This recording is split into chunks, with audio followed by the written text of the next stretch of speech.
একটা প্রশ্ন করি আপনাদের কাছে, রাগ করবেন না তো? বলবেন যে কথা বলতে তো আপনি আসছেন, আমাদের দিয়ে খাটান কেন, এরকম চিন্তা করবেন না তো? প্রশ্নটা হচ্ছে, বলেন তো দেখি, পৃথিবীর মধ্যে সব চাইতে মূল্যবান জিনিস, দামি জিনিস কোনটা? ইখতিলাফ হয়ে গিয়েছে, ইখতিলাফ হয়েছে। কেউ বলেছে যৌবন, কেউ বলেছে কোরআন, কেউ বলেছে ইসলাম। আর যারা বেশি বুদ্ধি রাখে তারা খামোশ, তারা কথা বলে নাই। কোনটা কইয়া কোন জ্বালা চুপ করে থাকাই ভালো। সব থেকে মূল্যবান জিনিসের নাম সময়। সব থেকে মূল্যবান জিনিসের নাম কি? এবার বলেন, এই পৃথিবীর মানুষ সব থেকে অপচয় করে কোন জিনিসে? সময়। সময়ের অপচয় আমরা যা করি। বাড়িতে আজকে রাত্রে ক্যালকুলেটর, কম্পিউটার, ক্যালকুলেটর না থাকে যদি কাগজ কলম হাতে নেন। জীবনের 15 বছর বাদ দেন, এখন আপনার বয়স এখন যা, এই বয়সে প্রতিদিন ওই যৌবন প্রাপ্তির পর থেকে নিয়ে এই পর্যন্ত প্রতিদিন টেলিভিশনের সামনে নাটক দেখার জন্য, সিনেমা দেখার জন্য, ন্যাশনাল জিওগ্রাফি দেখার জন্য, ডিসকভারি দেখার জন্য, স্পোর্টস দেখার জন্য প্রতিদিন কয় ঘন্টা টিভির সামনে আপনি বসেন। এরপরে আপনি এগুলিকে সপ্তাহে কয় ঘন্টা হয়, মাসে কয় ঘন্টা হয়, বছরে কয় ঘন্টা হয়। বয়স এখন আপনার 50 বছর, 15 বছর বাদ দেন, 35 বছর হিসাব করেন কয় বছর আপনি টেলিভিশনের সামনে বসা ছিলেন। আমার কথা কি মাথায় ঢুকছে? কয় বছর টেলিভিশন আর সিনেমা হলে বসা ছিলেন? চায়ের দোকানে গল্প করতে গিয়ে, আড্ডা মারতে গিয়ে কতটা সময় নষ্ট করেছেন? রবীন্দ্রনাথ, যতীন্দ্রনাথ, যোগীনাথ, তারপরে শরৎচন্দ্র, এই সমস্ত এই নাম মনে আসলো। কবি, সাহিত্যিক, ঔপন্যাসিক, নাট্যকার, তাদের বইপত্র, গল্পের বই, ভূতের গল্প, এই সমস্ত গল্পের বই পড়িয়া জীবনে কতটা সময় নষ্ট করেছেন। সবগুলি এক জায়গায় করেন, সবগুলি এক জায়গায় করেন। এরপরে আপনার চোখ সারা বড় হয়ে যাবে, দেখতে পাবেন আপনার জীবনের উল্লেখযোগ্য 35 বছরের কম করে হলেও 20 বা 25 বছর অপচয় হয়ে গেছে, নষ্ট হয়ে গেছে। ইন্না লিল্লাহি ওয়া ইন্না ইলাইহি রাজিউন। জীবনের সব থেকে মূল্যবান সময়গুলি নষ্ট করে ফেলেছি আমরা। আল্লাহ পাক বলেছেন, পরীক্ষা নেওয়ার জন্যই এই পৃথিবীতে দিয়েছিলাম। এখন ওর পরীক্ষার, ছাত্রের পরীক্ষার সময় 3 ঘন্টা, রেজাল্ট আউট হবে এখন। আর আপনার আমার পরীক্ষা মৃত্যুতে, জন্ম থেকে শুরু মৃত্যু পর্যন্ত, কিন্তু রেজাল্ট এখানে আউট হবে না। রেজাল্ট আউট হবে কোথায়? কিয়ামতের দিন। কোথায় হবে? হতেই হবে কিয়ামতের দিন। সেদিন এই পৃথিবীতে যারা ভালো কাজ করবে, ভালো কাজের জন্য আল্লাহ পুরস্কার দিবেন, আর মন্দ কাজ যারা করবে তাদের জন্য তিরস্কার তারা পাবেই। এই জন্য বিচার, কিয়ামত হওয়া, বিচার হওয়া, এটা বিবেকের দাবি, এটা জ্ঞানের দাবি। যারা বুদ্ধিজীবী দাবি করে, কপাল পোড়া, এরা এটা বোঝে না, এদের মাথার মধ্যে এটা ঢোকে না। ঠিক কিনা বলে? প্রিয় ভাই সব, কিয়ামত হবে এবং কিয়ামতে আল্লাহর দরবারে আমাদের সকলকে উঠতে হবে, এতে কোনো সন্দেহের অবকাশ নাই। এবার দেখেন, আল্লাহ পাক এবার যুক্তি দিয়ে বুঝাচ্ছেন। সুবহানাল্লাহ বলেন। তোমরা যারা বলো যে মরে যাব, পচে যাব, মাটির সাথে মিশে যাব, আবার জিন্দা হব কেমনে? আল্লাহ বলে, কেমনে জিন্দা হবা? বুঝাই। সুবহানাল্লাহ বলেন। আল্লাহ রাব্বুল আলামিন বলেন, আল্লাহুল্লাযী আরসালার রিয়াহা ফাতুসিরু সাহাবা فسقناه إلى بلد ميت فأحيينا به الأرض بعد موتها كذلك النشور। আল্লাহ পাক বলেন, লক্ষ্য করে দেখো, সমুদ্রের লবণাক্ত পানিগুলি বাষ্পীয় আকারে মেঘমালায় পরিণত করে দেই, আর বাতাসকে হুকুম করি মেঘটাকে টেনে নিয়ে যাও অমুক জায়গায়। আল্লাহ যেখানে বৃষ্টি দিতে চান, বাতাস মেঘকে ঠেলে নিয়ে সেখানে নিয়ে আসে, বৃষ্টির পানিগুলি পড়ল। আল্লাহ পাক বলেন, আকাশের সেই বৃষ্টির পানি দিয়া মরা জমিনকে আমি জিন্দা করে দিলাম। ফাআহিয়ানা বিহিল আরদা বাদা মাউতিহা। এই মৃত্যু জমিনকে আমি জিন্দা করলাম, সেখানে তুমি বীজ বপন করলে, সেই বীজগুলি, বীজের মাথা ফাটাইয়া চারাগুলি কে বের করে দিল? মাটির আস্তরণ, মাটির আস্তরণের মধ্যে কদুর বিচি, লাউর বিচি, আপনারা কদু কন না লাউ বলেন,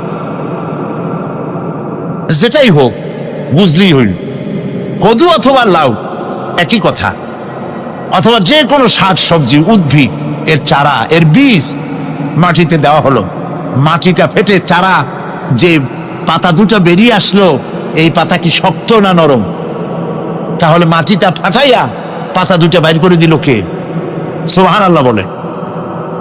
রব্বুল আলামিন দৃষ্টান্ত দিয়ে বুঝাচ্ছেন, আলাম ইয়াকুন নুতফাতাম মিন মানিয়্যিন ইউমনা সুম্মা কানা আলাকাতান ফাখালাকা ফাসাওয়া ফাজআলা মিনহু যাওজাইনি আয-যাকারা ওয়াল উনসা। আল্লাহ পাক বলেন, মানুষকে নিকৃষ্টতম মাতৃগর্ভে নিক্ষিপ্ত এক ফোঁটা পানি ছিল না, আমি তার থেকে আকার আকৃতি দিয়ে সুগঠিত করে মানুষের আকার দান করেছি, আর মায়ের পেটের ভিতরে আমি নারী আর পুরুষ বানাইছি, কন্যা সন্তান এবং পুত্র সন্তান বানাইছি। সুবহানাল্লাহ। এখন মানুষে কয় যে আমরাও পারি, এই যে ক্লোনিং সিস্টেম একটা শুরু হয়েছে, শুনছেন আপনারা? কথা না কইলে বুঝি কি ক্লোনিং পদ্ধতি? এটি ক্লোনিং পদ্ধতি, বিজ্ঞানীরা যারাই কাজটা করতেছে তারা বিশ্ব সভ্যতাকে বিনষ্ট করার একটি মারাত্মক কাজে তারা হাত দিয়েছে। ক্লোনিং পদ্ধতিতে যে যা কিছু তৈরি হয়, এর আগে ভেড়ার বাচ্চা হয়েছে, ছাগলের বাচ্চা বানাইছে, সেগুলি তার মায়ের মতোই হয়েছে অথবা পিতার মতো হয়েছে। পিতার ডিএনএ নিয়ে একটা পুরুষ জাতীয় জন্তুর ডিএনএ অথবা স্ত্রী জাতীয় একটি জন্তুর ডিএনএ নিয়ে তারপরে বিশেষ প্রক্রিয়ার মাধ্যমে সন্তান, এই বাচ্চা উৎপাদনের ব্যবস্থা তারা শুরু করেছে পশু দিয়ে। এরপরে মানুষ এভাবে করা যায় কিনা সেই চিন্তা তারা করেছে। ইতিমধ্যে নাকি দুটো বাচ্চা হয়েছে, এটা সত্য না মিথ্যা এখনো যাচাই করা যায় নাই, কিন্তু পশুর থেকে যেগুলো হয়েছে সবগুলি রোগ নিয়ে আসছে পৃথিবীতে, গেল এক নম্বর কথা। দুই নম্বরে ডিএনএর মাধ্যমে যে মানব শিশু পয়দা হয় তার সবগুলি তার মায়ের অনুকরণে হয়, একেবারে অবিকল মায়ের চেহারা নিয়ে আসতেছে, অবিকল পিতার চেহারা নিয়ে আসতেছে। চিন্তা করুন, এই মেয়ে যখন বয়সপ্রাপ্তা হবে তখন তার পিতা কি করে বুঝবে তার বউ কোনটা আর মেয়ে কোনটা? উচিত হবে পৃথিবীর সমস্ত নেতৃবৃন্দ, বিশ্ব নেতৃবৃন্দের ঐক্যবদ্ধ হয়ে এই দুঃসাহসিক কাজকে বাধা দিয়ে বন্ধ করে দেওয়া উচিত।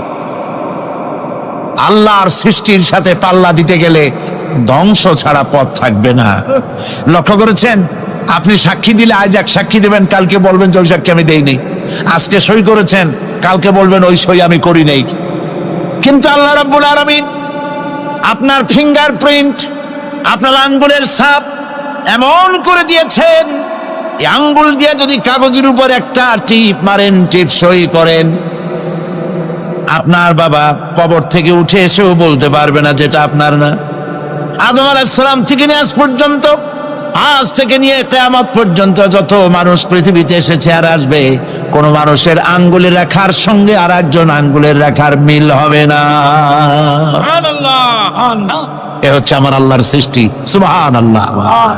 সুতরাং তিনি বলছেন, আমি মাতৃগর্ভের ভিতরে সন্তান তৈরি করি, সেই সন্তানকে কোনটা কন্যা সন্তান, কোনটা পুত্র সন্তান আমি বানাই। এই কাজটা যিনি পারেন, এবার দেখেন সামনে কি বলতেছেন আল্লাহ, এই কাজটি যিনি করতেছেন, আলাইসা যালিকা বিকাদিরিন আলা আইয়ুহিয়াল মাউতা। এত বড় কাজ যিনি সম্পাদন করেছেন, এক ফোঁটা নাপাক পানি, এক ফোঁটা নিকৃষ্ট গান্দা পানি যা শরীর থেকে নির্গত হলে পরে গোসল ফরজ হয়ে যায়, এমন এক ফোঁটা পানি দিয়ে তোমার জন্মের উৎপত্তি করেছি, আকার দিলাম, হাত দিলাম, পাও দিলাম, চোখ দিলাম, সুন্দর করে বানালাম, তারপরে পৃথিবীতে পাঠালাম। এরপরে তুমি কি করে মনে করতে পারো যে সেই আল্লাহ তোমার মৃত্যুর পরে আবার জিন্দা করতে পারবে না? আলাইসা যালিক, আল্লাহ পাক কি তোমাকে মৃত্যুর পরে আলাইসা যালিকা বিকাদিরিন, আল্লাহ পাকের পক্ষে এটা কি সম্ভব নয় যে তোমার মৃত্যুর পরে আল্লাহ আবার চিন্তা করবেন? বলেন অবশ্যই পারবেন, বলেন অবশ্যই পারবেন। প্রিয় ভাই সব, আল্লাহ পাক এর পরে বলছেন, ইয়া আইয়ুহান নাসু ইন কুনতুম ফি রাইবিম মিনাল বা'সি ফাইন্না খালাকনাকুম মিন তুরাব। হে মানব সকল, যদি সন্দেহ হয় যে আমি তোমাদের পরকাল সম্পর্কে, যদি পুনরুত্থান সম্পর্কে যদি তোমাদের সন্দেহ হয়, জানা থাকা উচিত আমি তোমাদেরকে মাটি দিয়ে সৃষ্টি করেছি, মাটির উপকরণ দিয়ে সৃষ্টি করেছি। এই মাটির সাথে মিশে যাবা, আবার উঠানো হবে। মাটিতে কবরের মধ্যে মুর্দা রাখার সময় কি বলি আমরা? মিনহা খালাকনাকুম ওয়া ফিহা নুঈদুকুম। পড়েন সবাই, মিনহা خلقناكم وفيها نعيدكم ومنها نخرجكم تارة أخرى। মাতৃগর্ভের ভিতরে মানুষকে আল্লাহ রাব্বুল আলামিন হাত পাও চক্ষু কর্ণ নাসিকা দিয়ে সুন্দর করে মায়ের পেটের ভিতরে বানায়া এই পৃথিবীতে আল্লাহ পাক পাঠায় দেন। আর আল্লাহ পাক বলেন, সুম্মা নুখরিজুকুম তিফলা, বাচ্চার আকারে মায়ের পেট থেকে বের করে দিলাম। যে আল্লাহ রাব্বুল আলামিন এইভাবে করে তোমাদেরকে সৃষ্টি করেন। যালিকা বিআন্নাল্লাহা হুয়াল হক, জেনে রাখো এসব কিছু এই জন্যই ঘটে যেহেতু আল্লাহ রাব্বুল আলামিন, আল্লাহ তাআলা মহা সত্য, তিনি যা বলেন তাও সত্য, তার কথার মধ্যে কোনো রকমের বৈপরীত্য নাই। ব্যারোমিটার যন্ত্র আছে, যে যন্ত্রের মাধ্যমে আবহাওয়া মাপা হয়, বৃষ্টি হবে কি হবে না, ঝড় হবে কি হবে না, জলোচ্ছ্বাস হবে কি হবে না, এগুলি ব্যারোমিটার যন্ত্র দিয়া, আবহাওয়া মাপা যন্ত্র দিয়ে তারা মাপে। কিন্তু আপনারা কি কখনো শুনেছেন যে রেডিও টেলিভিশনে বলা হয়েছে সন্দ্বীপ, কুতুবদিয়া, হাতিয়া, সেন্ট মার্টিন এবং বাঁশখালী, আর কি কোন দু একটার নাম, কক্সবাজার, পতেঙ্গা ইত্যাদির উপর দিয়ে 280 মাইল স্পিডে ঝোড়ো হাওয়া প্রবাহিত হবে। আগামীকাল 30 ফিট উঁচু হয়ে জলোচ্ছ্বাস হবে, এরকম কথা বলে কেউ? কি বলে? হইতে পারে, হইতে পারে, বজ্র সহ বৃষ্টিপাত হতে পারে। এবার কোরআন শরীফ দেখুন তো, কোরআন শরীফে কোথাও আছে পরকাল হইলেও হইতে পারে, কবর আযাব এটাও হয়তো হইতে পারে, জান্নাত আর জাহান্নাম থাকতেও পারে, এরকম কথা আছে? সব কথা ডাইরেক্ট, কোন কথার ভিতরে কোন রকমের বৈপরীত্য নাই। আল্লাহ রাব্বুল আলামিন বলেছেন, ইযাস সামাউ ফাতারাত, আকাশ সমূহ যখন বিদীর্ণ হয়ে যাবে, ওয়া ইযাল কাওয়াকিবু তাসারাত, আর যখন তারকা সমূহ বিক্ষিপ্ত হয়ে পড়বে, ওয়া ইযাল কুবুরু বুসিরাত, আর যখন কবরের ভিতরে যা কিছু আছে সব উদ্গীরণ করে দেওয়া হবে। সমস্ত কথাগুলি ডাইরেক্ট। যালিকা বিআন্নাল্লাহা হুয়াল হক, যেহেতু আল্লাহ মহা সত্য। ওয়া মান আসতাকু মিনাল্লাহি কিলা, আর আল্লাহর চাইতে সত্যবাদী আর কে আছে? বলেন আছে কেউ? সে আল্লাহ রাব্বুল আলামিন বলেন, এত কিছু কাজ, এত সুন্দর ব্যবস্থাপনা করে যিনি করেন, ওয়া আন্নাহু ইউহিল মাউতা ওয়া আন্নাহু আলা কুল্লি শাইইন কাদির। সে আল্লাহ রাব্বুল আলামিন তোমাদেরকে তোমাদের মৃত্যুর পরে আবার জিন্দা করবেন, এতে সন্দেহ করার কোনো কারণ নাই। وأن الساعة آتية لا ريب فيها وأن الله يبعث من في القبور। আল্লাহ পাক বলছেন অবশ্যই কিয়ামত আসবে, তাকে কেউ বিন্দুমাত্র এতে কোনো সন্দেহ নাই। আর وأن الله يبعث من في القبور, আর আল্লাহ পাক অবশ্যই কবরে যা কিছু আছে সব বের করে নিয়ে আসবেন। কান্নাহুম জারাদুম মুনতাশির। যেমন আপনারা দেখছেন কিনা, এই যে যখন বন্যা বন্যা বলে, পানি টানি যখন ওঠে, বন্যা নাকি বলে, তুফান, বন্যা ইত্যাদি যখন হওয়ার সম্ভাবনা হয়, তখন মাটি থেকে, গ্রাম্য পরিবেশে দেখা যায় মাটি থেকে পোকামাকড়গুলি এভাবে উঠতে থাকে। দেখছেন না? আপনারা দেখছেন কিনা? পাখাওয়ালা পিঁপড়াগুলি এইভাবে সব উঠতে থাকে। কান্নাহুম জারাদুম মুনতাশির।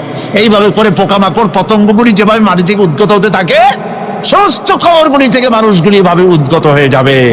তবে হ্যাঁ, আপনারা একটা প্রশ্ন করতে পারেন যে কবর দিয়ে সব উঠবে, কিন্তু যে মানুষের বাগে খাইছে তার কি হবে? যে মানুষের আগুনে পুড়ে গেছে তার কি হবে? যে নদীর মধ্যে ডুবে গেছে তার কি হবে? যে কুমিরের পেটে চলে গেছে তার কি হবে? এরকম একটা প্রশ্ন আপনারা করতে পারেন। কবর কাকে বলে সেটা আমাদের জানতে হবে। কবর শুধু মাটির গর্তটাকেই কবর বলা হয় না, এটি আলমে বারজাখ, এটি পর্দা, এটা জবনিকা। মৃত্যুর পরের জীবনটাই হলো আলমে আখিরাত পর্যন্ত যাইতে যে জীবনটা লাগে, যে একটি সময় আছে, এই সময়টার নামটাই হলো কবর।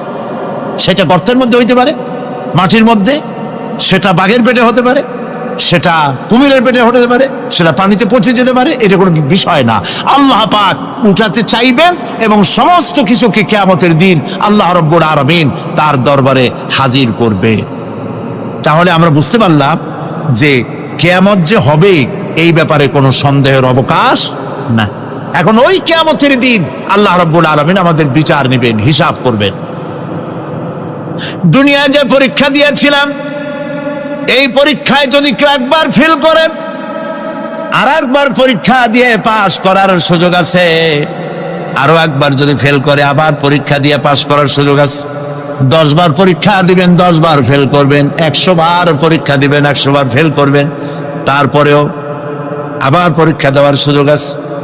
কিন্তু কিয়ামতের ময়দানে যদি কোনো মানুষ তার জীবনের পরীক্ষায় যদি ফেল করে, দ্বিতীয়বার পরীক্ষা দিয়া পাস করার আর কোনো সুযোগ নাই। এই পৃথিবীতে জজ কোর্টে কেউ হেরে গেল, হাইকোর্টে আপিল করার সুযোগ আছে। হাইকোর্টে যদি হেরে যায়, সুপ্রিম কোর্টে কেস করে জেতার সুযোগ আছে, আপিল করার সুযোগ আছে। সুপ্রিম কোর্টেও হেরে গেল, প্রেসিডেন্টের কাছে জীবন ভিক্ষা চাওয়া যাইতে পারে। কিন্তু কিয়ামতে, আখিরাতে, আদালতে, ওই জায়গায় মানুষ যদি একবার তার জীবনের মামলায় হেরে যায়, দ্বিতীয়বার আপিল করার আর কোনো জায়গা নাই। কঠিন জায়গা, সেই জায়গা হবে এবং সেখানে সবাইকে উঠতেই হবে। সুতরাং এই যে প্রশ্ন করা হয় যে প্রায় এই কিয়ামত কবে হবে, এটা বিশ্বাস করি না, হ্যান ত্যান ইত্যাদি, মরলে আবার জিন্দা করবে কে, এইসব প্রশ্নের কোনো দাম নাই। আল্লাহ পাক এই ব্যাপারে আরেকটি কথা বলছেন, ইয়াসআলুনাকা কাআন্নাকা হাফিয়ুন আনহা কুল ইন্নামা ইলমুহা ইনদাল্লাহ ولكن أكثر الناس لا يعلمون। হে নবী, এরা আপনার কাছে এই প্রশ্নটা করে এইভাবে যে কিয়ামত কবে আসবে, মনে হয় যেন আপনি এটা জানেন। এই ইলম কিয়ামত কবে হবে মনে হয় যেন আপনি এটা জানেন, সেই জন্য তারা এই প্রশ্নটা করছে। আসলে কুল ইন্নামা ইলমুহা ইনদাল্লাহ, কিয়ামত কবে হবে এটা কে জানেন? ওয়ালাকিন্না আকসারান নাস লা ইয়ালামুন, অবশ্যই অধিকাংশ মানুষেরা এটা জানে না। কিয়ামত কবে হবে এটা একমাত্র আল্লাহ পাক জানেন। পরকালের জীবন যে হবে এতে কোনো সন্দেহ নাই, সেই ব্যাপারে আল্লাহ পাক বলছেন, আআনতুম আশাদ্দু খালকান আমিস সামাউ বানাহা। তোমরা যে পুনরুত্থান সম্পর্কে অস্বীকার করো, এবার চিন্তা করো, তোমারে বানানো কঠিন না ওই মহা আকাশটা বানানো কঠিন? কোনটা কঠিন বলেন না আপনারা, কোনটা কঠিন? আপনারা একটু তাকায় দেখেন তো, এই যে বিশাল প্যান্ডেল, এই প্যান্ডেলে খুঁটি আছে না নাই? আছে কিনা? কতগুলো খুঁটি গুনতে আপনার আধা ঘন্টা খানে সময় লাগবে, ঠিক না? এই একটা প্যান্ডেল বানাতে যদি এতগুলি খুঁটি লাগে, তাহলে বিশাল আকাশে যদি এইরকম খুঁটি লাগতো আকাশটারে ঝুলায় রাখার জন্য। তাহলে চিন্তা করেন তো, খুঁটির জ্বালায় গাড়ি চালান যাইতো? আছে কোনো খুঁটি? জোরে বলেন, আছে? নাই। ওই আকাশটাকে আল্লাহ পাক বলছেন, আনতুম আশাদ্দু খালকান আমিস সামাউ বানাহা, তোমারে বানানো কঠিন, ওই বিশাল আকাশ বানানো কঠিন? কোনটা কঠিন ছিল? তো ওই আকাশটা বানানোই তো আল্লাহ পাকের কাছে সহজ হয়ে গেছে।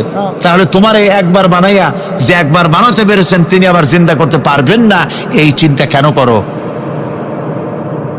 আল্লাহ রাব্বুল আলামিন কোরআনে কারীমের ভিতরে পরিষ্কার করে বলেছেন, ওরা বলে, কাফের বেঈমানেরা বলে, ক্বালা মাইয়ুহয়িল ইযামা ওয়া হিয়া রামীম, আমাদের হাড় গোড় যখন পচে যাবে, গলে যাবে, কে আমাদের জিন্দা করবে?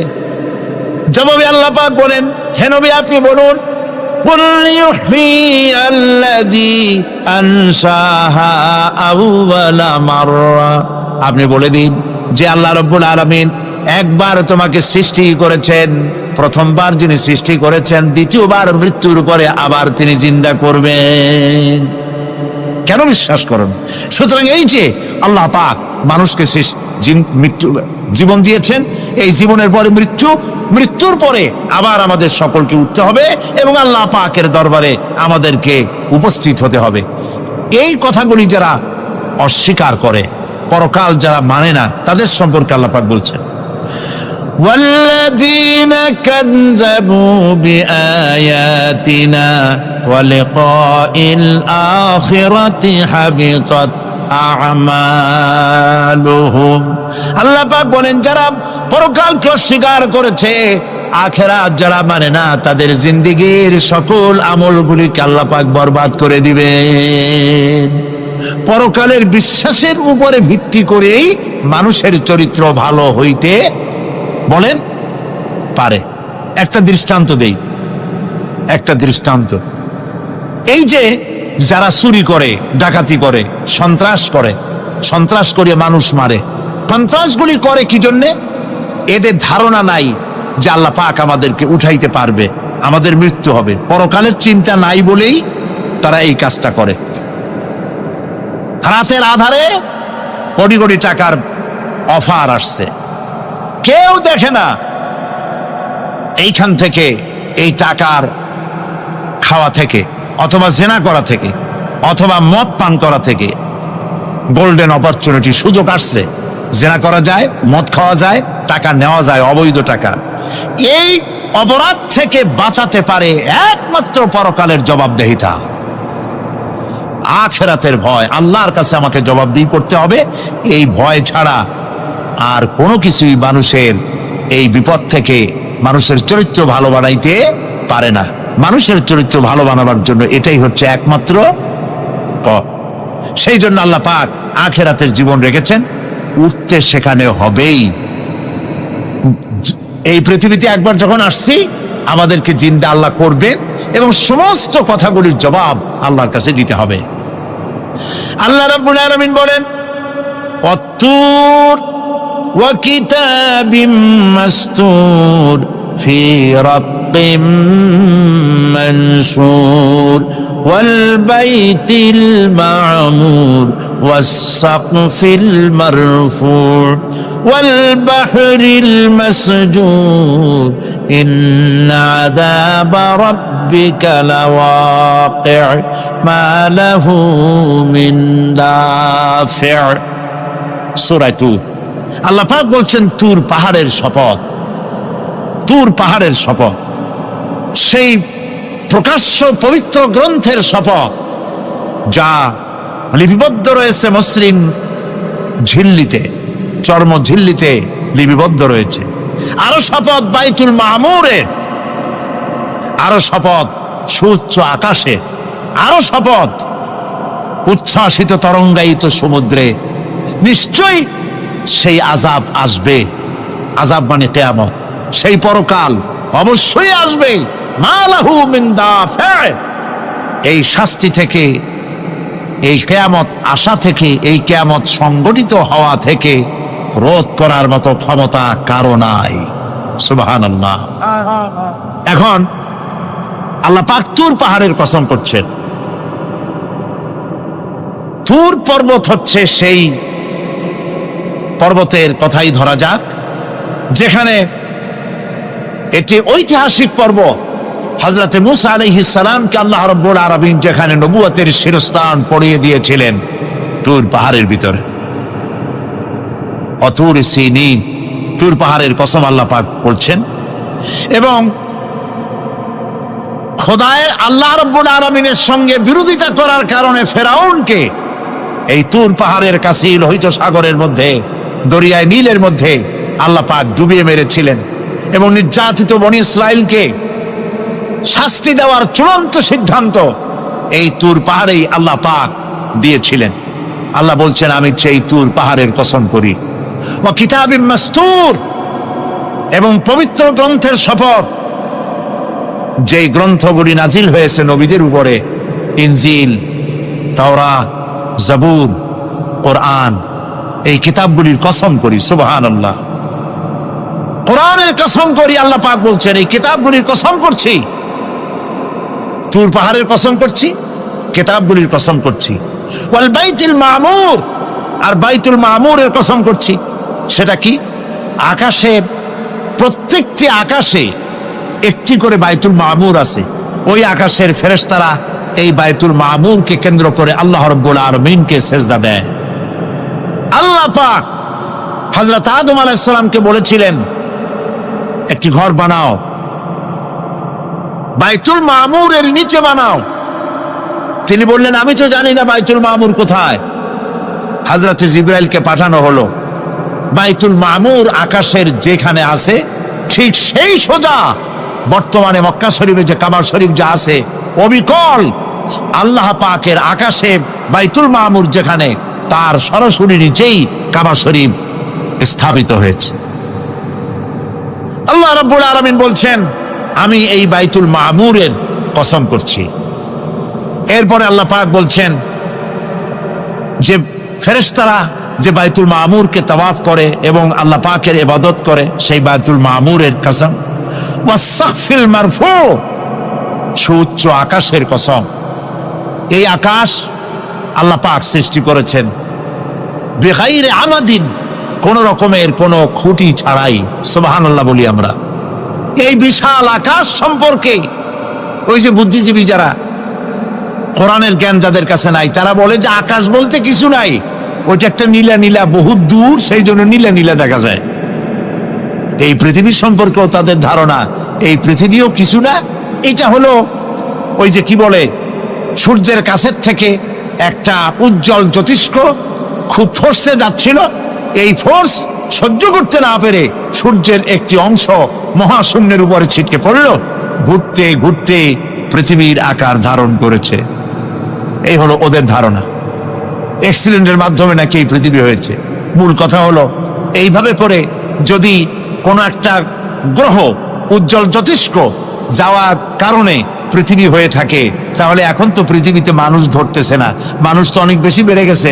তাহলে আর একটা জ্যোতিষ্ক দয়া করে সূর্যের পাশ দিয়া যাইয়া আর একটা খণ্ড ফালাই দিয়া আর একটা পৃথিবী বানায় না কেন? প্রিয় ভাই সব, আল্লাহ পাক বলছেন ওয়াস-সাকফিল মারফু, আমি এই বিশাল আকাশের কসম করি। সুবহানাল্লাহ। এরপরে ওয়াল বাহরিল মাসজুর, পৃথিবীতে প্রবাহিত উচ্ছ্বসিত তরঙ্গায়িত সমুদ্র রাজির কসম করি। সুবহানাল্লাহ। আচ্ছা বলেন তো, এই পৃথিবী এর নিচে কি? এই পৃথিবীর নিচে কি?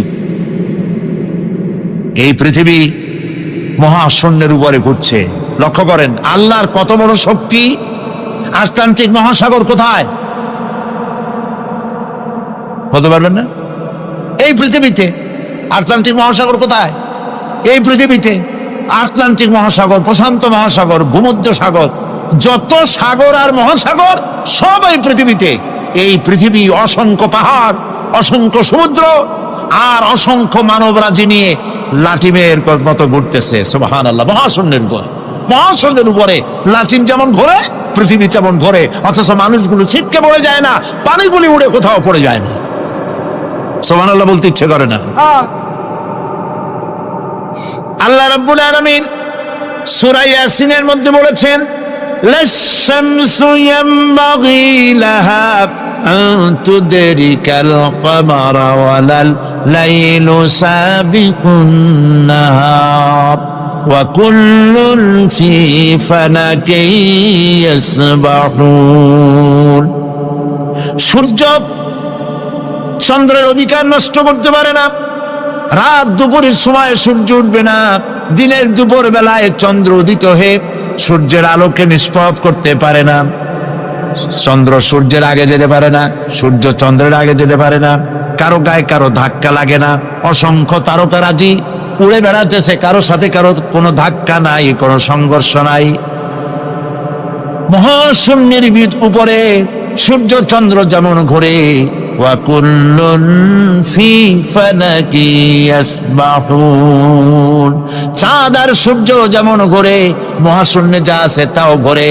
এই পৃথিবীটা মহাশূন্যের উপরে, গোটা পৃথিবী সমস্ত সমুদ্র আর মহাসমুদ্র নিয়ে সব ঘুরতেছে। সুবহানাল্লাহ। ওয়াল বাহরিল মাসজুব, তরঙ্গায়িত উচ্ছ্বসিত সমুদ্র রাজির কসম করি, সমুদ্র সন্দ্বীপ যাওয়ার সময় কেমন অবস্থা হয় যদি তুফানে পড়ে। দাল্লা মান তাদউনা ইল্লা ইয়াহু, সকলের কথা মানুষ ভুলে যায়। মৌজুন কাল জিবাল, পাহাড়ের মতো যখন ঢেউগুলো আসতে থাকে সবাই সব ভুলে যায়, তখন মনে পড়ে শুধু আল্লাহ। কি মনে পড়ে? আল্লাহ। আল্লাহ কত বড়, সমুদ্রের কাছে যাই দেখেন। সুবহানাল্লাহ। এই বিশাল বিশাল সমুদ্র রাজির কসম করছি। এতগুলি কসম করে আল্লাহ পাক কোরআনে কারীমের মধ্যে বলছেন, দেখো এই সব জিনিসগুলি আমি সৃষ্টি করেছি, আর এই জিনিসগুলির কসম করে বলছি সেই পরকাল অবশ্যই অনুষ্ঠিত হবে, সেই আযাব আসবে। কেউ এই পরকাল অনুষ্ঠিত হওয়া থেকে কেউ ফিরাইয়া রাখতে পারবে না। এখন তোমরা প্রশ্ন করতেছো, আল্লাযী ফীহি আল্লাযী হুম ফীহি মুখতালিফুন, এই ব্যাপারে তোমরা ইখতিলাফ করতেছো, মতবিরোধ করতেছো, ঠাট্টা করতেছো, বিদ্রূপ করতেছো। কাল্লা সায়ালামুন, অবশ্যই তোমরা জানতে পারবে। সুম্মা কাল্লা সায়ালামুন, অবশ্যই তোমরা জানতে পারবে সেই পরকাল হবে, এতে কোনো সন্দেহ নাই। সুবহানাল্লাহ। নবী করিম সাল্লাল্লাহু আলাইহি সাল্লাম তার রাষ্ট্র ব্যবস্থার মধ্যে একটি ব্যাংক তৈরি করেছিলেন। ব্যাংকের নাম ছিল বাইতুল মাল। বরুণ ব্যাংকের নাম কি ছিল? বাইতুল মাল। এই বাইতুল মাল ইনগ্রাল সেশন, ওপেনিং সেশন, এই বাইতুল মাল ব্যাংকে রাসূলুল্লাহ উদ্বোধন করলেন। উদ্বোধন করার সময় তিনি বললেন, মান তারাকা দায়নান আও দিয়ান ফালাইয়া, আমার রাষ্ট্রের ভেতরে কোন মানুষ যদি ঋণগ্রস্ত হয়ে মারা যায় আর তার ঋণ পরিশোধের কোন সুযোগ যদি না থাকে তার ছেলে মেয়ের কাছে, তার বউয়ের কাছে, তাহলে তার অসহায় সমস্ত ইতিম বাচ্চা পরিবারের লোকগুলি আর ঋণ পরিশোধের দায়িত্ব আমি মুহাম্মদ সাল্লাল্লাহু আলাইহি সাল্লাম আমার কাঁধে উঠাইয়া নিলাম। এটি ছিল সোশ্যাল ওয়েলফেয়ার স্টেট, একটি কল্যাণ রাষ্ট্র। এই পৃথিবীতে কল্যাণ রাষ্ট্রের কনসেপশন সর্বপ্রথম যিনি দিয়েছেন, আধুনিক রাষ্ট্র প্রতিষ্ঠান রূপকার বিশ্বনবী মুহাম্মদ রাসূলুল্লাহ সাল্লাল্লাহু আলাইহি ওয়াসাল্লাম। তাই রাষ্ট্র ছিল সুখী, সমৃদ্ধ, চুরি নাই, ডাকাতি নাই, মাস্তানি নাই, সাদাবাজি নাই। এই দৃশ্য যখন কাফেরেরা দেখলো, তখন কাফেরেরা মনে করলো যে আমরা তো খামোখাই রাসূলের সাথে বিরোধিতা করেছি, উনি তো আমাদের শত্রু না। তখন অবস্থাটা কি হলো? আল্লাহ রাব্বুল আলামিন এই পরিস্থিতিতে সূরা নাসর নাজিল করলেন। মদিনার শেষ জীবনে ইযা জাআ নাসরুল্লাহি ওয়াল ফাতহু, জানেন না এই সূরাটা?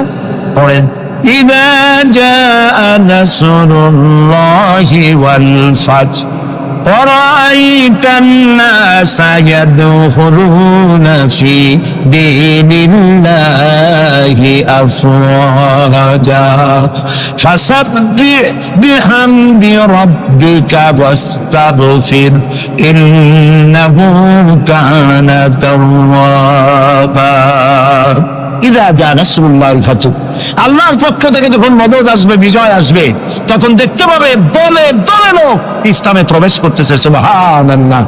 মদিনার জীবনের শেষ দিকে আর ভূখণ্ডে একটা কাবেরও ছিল না, সবাই পড়েছে লা ইলাহা ইল্লাল্লাহু মুহাম্মাদুর রাসূলুল্লাহ।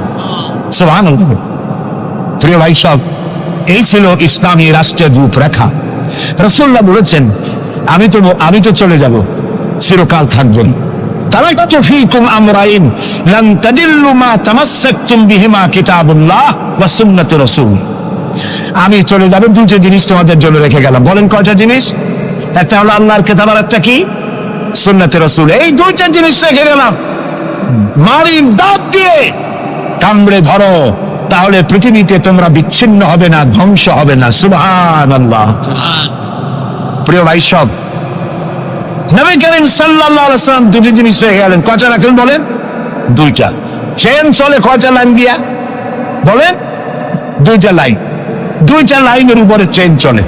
চেন কি? কতগুলি কম্পার্টমেন্ট, এর মধ্যে মানুষ বসে, মাল সামান নিয়ে মানুষ বসলো। চাকার দূরত্ব আর লাইনের দূরত্ব যদি সমান থাকে, তাহলে কমলাপুর থেকে ছাড়বে, শ্রীরাম চলে যাবেন আরামসে, সেফ বুঝে ঘুমাইতে ঘুমাইতে। ঠিক কিনা? বুঝলেন কথা? কিন্তু মাঝখানে যদি চাকাগুলো একটু সেরায় যায়, হাত বেশি হয়ে যায়, অথবা লাইন যদি একটু দেখা হয়ে যায়, তাহলে ট্রেন কি চলবে? কি হবে? অ্যাক্সিডেন্ট হলে যাত্রীরা কি হবে? মারা যাবে, মালপত্র সব শেষ হয়ে যাবে। ঠিক না? সুতরাং এটা যেমন বুঝলেন, আমরা আজ ছিলাম বেহেশতে, আসলাম দুনিয়া। আল্লাহ রাব্বুল আলামিন এই দুনিয়াবাসীদেরকে জান্নাতে নিতে চান। সুবহানাল্লাহ বলেন।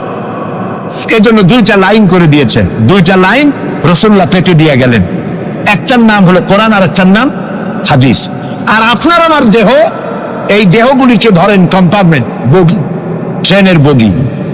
এই বগি, এই ট্রেন, এই দেহ নামক বগিকে চালাবার জন্য কতগুলি চাকা দরকার। সেই চাকা হলো অর্থনীতির চাকা, রাজনীতির চাকা, সমাজনীতির চাকা, স্বরাষ্ট্রনীতির চাকা, পররাষ্ট্রনীতির চাকা। এই সব চাকাগুলি কোরআন হাদিস নামক দুইটা লাইনের উপরে যদি ছেড়ে দেন, কোরআন হাদিস অনুযায়ী যদি চালান, দেহ নামক গাড়ি দুনিয়া থেকে ছাড়বে, লাস্ট ডেস্টিনেশন আল্লাহ জান্নাতে চলে যাবে। আর যদি দেহ নামক এই গাড়িকে চালাতে গিয়া রাজনৈতিক চাকা যদি দৌড় দেয় ইংল্যান্ডের দিকে, সংস্কৃতির চাকা যদি দৌড় দেয় ভারতের দিকে, গণতন্ত্রের চাকা যদি দৌড় দেয় আমেরিকার দিকে, তাহলে দেহ নামক গাড়ির কি হবে?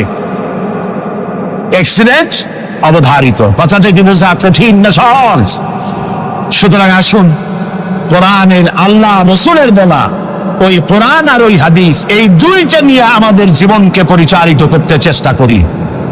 এবং এই চেষ্টা ফলবতী হতে পারে পার্লামেন্টে।